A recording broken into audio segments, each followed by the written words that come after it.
네, 안녕하세요. 미국 개미입니다. 네, 오늘은 미 동부 부동산 전문가를 모시고 미 동부 부동산 현황에 대해서 알아보는 시간 갖도록 하겠습니다. 네, 안녕하세요. 안녕하세요. 버지니아 황계실 부동산 브로커 황계실입니다. 네, 뭐 그동안 뭐 별일 없으셨죠? 예, 바쁘게 잘 지내고 있습니다. 3월 달인데 그 2023년 그 1, 4분기 요즘에 그 부동산 현황은 좀 어떤지. 예상 외로 네. 매물이 아직까지 많이 부족하고 음, 컨디션 좋은 집은 여태 지금도 7개에서 10개 오퍼를 받아서 네, 한 10%, 20% 높은 가격에 집이 잘 팔리고 있고요. 네, 그다음에 지금은 이제 2월 달 지났고 아직 3월, 4월, 5월 마켓을 봐야 되기 때문에 네, 좀 뭐라고 딱 집어서 말씀드릴 수는 없고, 네, 또 3월에 금리를 0.25나 5% 올린다 그래서 네. 조금 더 위축이 되지 않을까 싶습니다. 그럼 지금은 그 매물이 지금 적다는 말씀인데 그 혹시 뭐 매물이 적은지 왜 적은지 예, 거기에 대한 정말 이유는 없습니다. 뭐 집코드별로 어떤 집코드는 7개, 어떤 집코드는 20에서 30개인데, 근데 코비드 동안에 금리가 굉장히 낮았잖아요. 그렇죠. 그래서 뭐 3% 미만으로 집을 갖고 계신 분들도 있고, 또 그 집값이 급격히 올라서 에퀴리를 많이 보유하고 계시고, 그렇기 때문에 집을 팔 생각을 안 하시는 것 같아요. 그래서 매물이 안 나오고 있고, 네. 또한 이제 시니어분들이 항상 주기적으로 이제 다운사이징을 하는데, 내 싱글 예를 들면 뭐 100만 불짜리를 팔고 뭐 타운하우스를 간다 아니면 콘도로 간다 할 경우에 작은 콘도나 타운도 많이 올랐기 때문에 갈 의미가 없어요. 그래서 그냥 이 집에서 사는 게 제일 편안하다. 그리고 집값 상승이 너무 올랐으니까 오래된 내 집이라도 리모델링하고 좀 수리해서 좀 편하게 살자, 그런 경우도 많고요. 그러니까 만약에 또 제가 이제 이 작은 집을, 내 집이 작아 타운하우스를 팔고 싱글로 간다 그러면 현재는 3.5 모기지를 보유하고 있는데 싱글은 7%가 되는 거예요. 그렇죠, 그렇죠. 그러니까 매물이 그래서 안 나오는 것 그래서 같아요. 이제 이사를 하려는 사람들이 이제 그런 걸 좀 이렇게 주저하게 돼서 그래 상대적으로 매물이 조금 네, 더 그렇죠. 떨어진다. 네. 근데 요즘에 그 집을 이제 새롭게 사시는 분들 있잖아요. 네, 요즘에도 네, 네. 그런 분들이 이제 그 작년 초까지만 하더라도 이자율이 뭐 3.5% 이렇게 됐었는데 현재는 뭐 6% 후반 또는 뭐 7%까지도 나오고 그러는데 거기에 대해서 혹시 그 실수요자들이 좀 많이 좀 이렇게 부담스러워하고 그러는. 그렇죠. 굉장히 부담스럽죠. 매달 뭐 적게는 700불, 800불에서 1000불까지 차이가 나고요. 너무 뭐 제 손님 같은 경우는 재융자 한 경우에 2.25에 한 경우도 있어요. 그러면 2.25와 7%는 그 자체가 그냥 무서운 거죠. 그래서 이렇게 집값이 많이 올랐고 이자도 오른데 집은 절대 사면 안 되는 것, 이렇게 말씀하시는 분들도 많고요. 그래서 아직도 그 부담이 굉장히 큽니다. 근데 그럼에도 불구하고 지금 사시는 분들은 또 어떤 아이디어를 가지고 사시는 지금 건지. 사시는 분들은 작년에 과열될 때보다는 많이 경쟁이 줄어들었고, 그리고 어쨌든 매물은 없는데 이제 렌트비도 상승하고 집은 꼭 필요하고요. 그래서 내가 매달 모기지가 페이먼이 가능한 분들은 사시고 있는 것 같아요. 그래서 경쟁이 심하고 마켓에 물건이 일단 나오면 그냥 커민순 상태에서도 팔리고 그날 바로 팔리는 경우도 많고요. 이제 융자가 그 매달 모기지가 감당이 되면 사겠다고 생각하는 것 같고, 예를 들어서 지금 만약에 7%에 사더라도 또 뭐 이자가 내리면 재융자 할 가능성도 많으니까 그래서 집을 사고 있는 것 같아요. 그래서 그분들은 이제 렌트비를 내서 그 돈을 다 이제 없애는 것보다는 그래도 일정 부분 또 원금도 내게 되면은 그렇죠. 그만큼 또 어떻게 보면은 또 뭐 적금 비슷하게 하는 걸 수도 네, 있고 네. 하니까 그런 것 때문에 또 집 네. 사시는 분들도 그리고 뭐 젊은 분들은 워낙 인컴이 높다 보니까 우선 텍스가 한 30% 정도 되잖아요. 그럴 경우에는 그냥 렌트 살면 무조건 다 내야 되니까 모게지 이자나 텍스 낸 거에 대한 웨이브를 받을 수도 있고 그래서 젊은 분들이 많이 사시는 편이에요. 그러니까 MZ 세대. 네. 근데 시니어 분들은 이제는 집을 많이 사봤고 그때는 뭐 예를 들자면 뭐 10만 불 했던 집이 지금은 100만 불이 갔어요. 뭐 한 30년, 20년 사이에. 그러니까 시니어 분들은 주로 렌트를 주는 그 투자자들이 많았는데 지금 시점에서는 투자자들이 투자하기에는 조금 부담스럽죠. 근데 캐시를 많이 보유하고 계시기 때문에 캐시로 사시는 경우도 많습니다. 시니어 분들은. 그 투자의 목적으로. 그렇죠.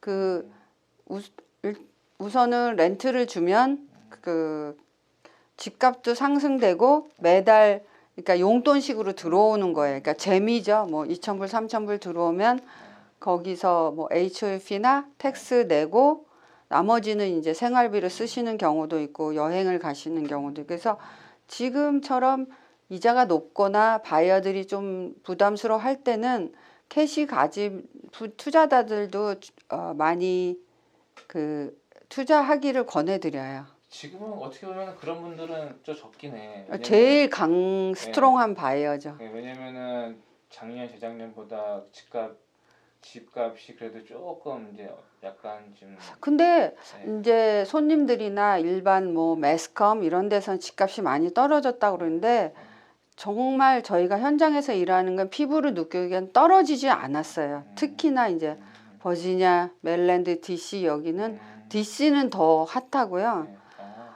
워낙 동네가 좋은 동네이기 때문에 그막 이렇게 뭐 떨어졌다 그런 느낌은 전혀 안 들고 리스팅 나오는 거나 팔리는 거 보면 작년에 비해서 그렇게 떨어진 거는 많지 않아요. 작년이랑 비슷한 네네. 가격대로. 원래 작년에 그 자체가 이렇게 가격이 올라 있기 때문에 그리고 집을 팔 때 컨디션을 완전히 좋게 해놓으면 모든 바이어들이 몰리니까 더 좋은 가격을 받고 팔리고 있어요. 멀티 오퍼가 들어오니까. 네네네. 당연히 집값이 리스팅보다 올라가겠네요. 네. 그러니까 페어팩스 타운하우스 같은 경우는 그러니까 제 경우는 아닌데 다른 에이전트는 오퍼가 25개 들어와서 나는 그래서 저희도 깜짝 놀랐고 며칠 전에는 이제 뭐 오래된 싱글하우스인데도 요새는 땅이 있고 오래된 싱글하우스지만 조금 한 3, 4만 불 들이면 고칠 수 있거든요.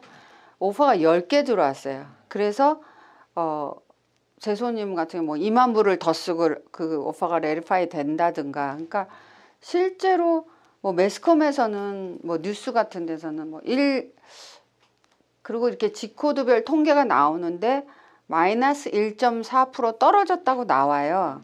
근데 실제 저희가 만난 거는 그렇지는 않아요. 지금 현재 그 금리 인상으로 그 금리 인상 전보다는 이제 월 페이먼이 많이 올랐잖아요. 지금 3.5에서 샀던 분들이 7% 받으면은 이제 월 페이먼이 많이 올랐는데 그럼에도 불구하고 렌트보다 혹시 뭐 집을 구매하는 게 유리한 이유라든지 뭐 그렇게 한마디로 뭐 집을 사라 아니면 렌트해라 이렇게 정의는 할 수 없지만요.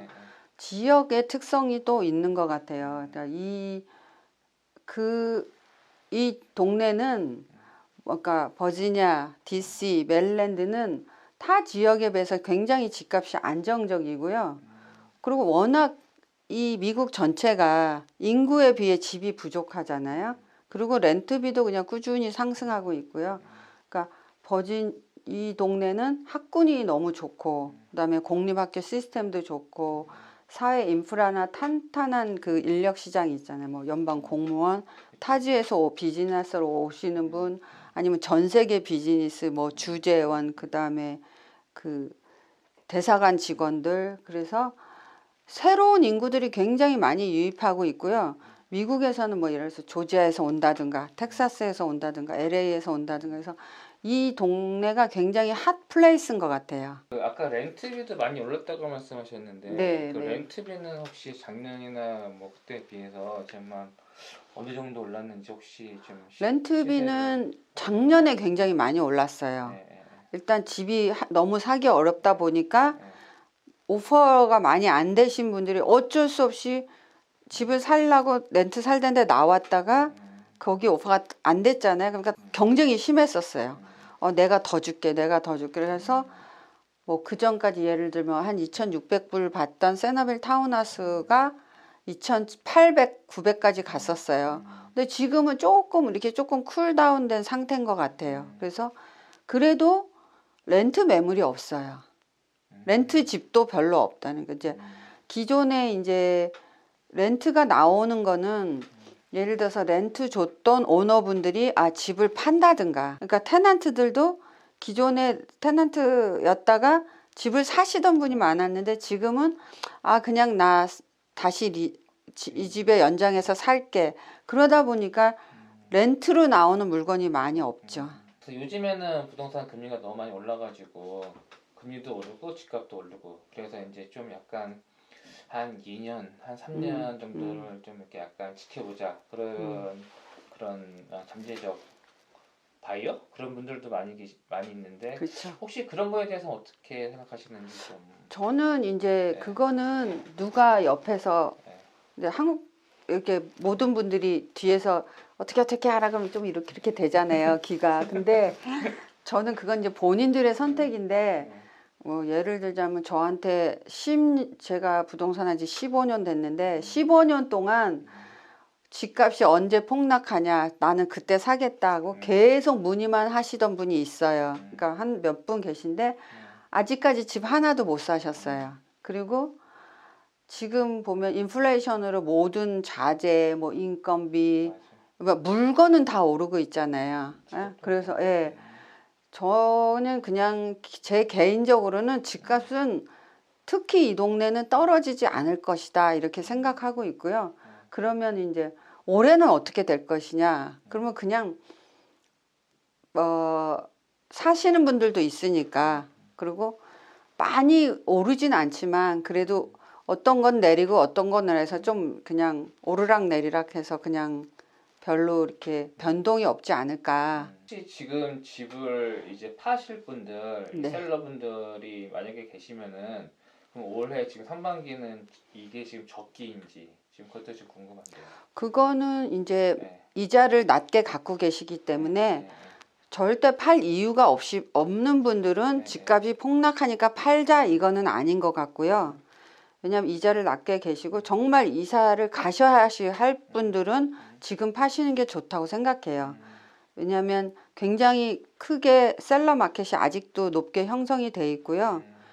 집에 나오면 무조건 팔리는 상황이니까 뭐 이사를 가셔야 하신다든가 뭐 타주로 간다든가 아니면 뭐 정말 이유가 있을 때는 집을 내놓으라고 말씀드리고 싶고요.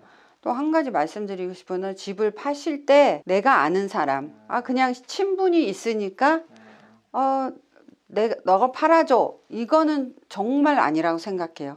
이건 비즈니스니까 자기가 하고자 하는 말도 해야 되고 원하는 가격도 받아야 되고 원하는 딜도 받아야 되는데, 그래서 집 파시고 싶은 분들은 반드시 동네를 잘 알고 정말 많이 팔아봤고, 그러니까 실력 있고 경험이 많은, 노하우가 많은 전문 에이전트를 일분 모르시더라도 우리 집으로 와봐. 그래서 우리 집 파는 리스팅 프레젠테이션을 해줘. 그래서 그러니까 정말 심각하게 얘기를 해보시고, 이 사람하고 내가 그러면 잘 팀으로 해서 집을 팔 수 있겠구나. 그런 분하고 집을 파는 리스팅을 하시라고 권해드리고 싶어요. 네, 오늘 여기까지 그 미국 부동산 전문가를 모시고 부동산 현황에 대해서 알아보는 시간을 가졌습니다. 네, 다음에는 좀 더 새로운 내용으로 아니면 또 다른 내용으로 여러분한테 더 좋은 영상을 제공하도록 하겠습니다. 네, 여기까지 미국 개미였습니다. 감사합니다. 감사합니다.